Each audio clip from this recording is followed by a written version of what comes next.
ای نابغه خاک دل ایران کجا شدی؟ ای پاسدار ملک خراسان کجا شدی؟ ای نابغه خاک دل ایران کجا شدی؟ ای پاسدار ملک خراسان کجا شدی؟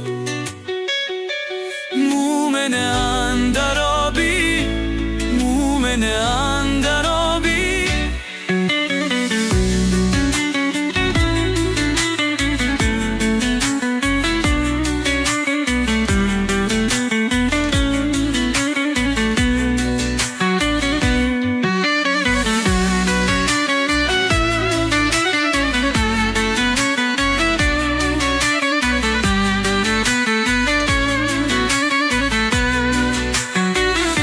شد زنده نام آریا از فیض روی تو، جنرال مومن زاده اندراب کجا شدی؟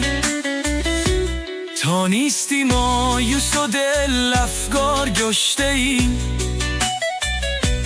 بازیچه دشمن مکار گشته ای.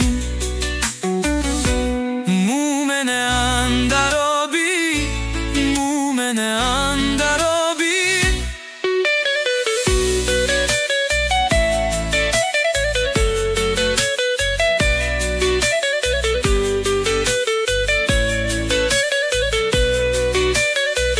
حقا که خود از زندگی بیزار گشته ایم، بر جان دوست دشمن خونخوار گشته ایم.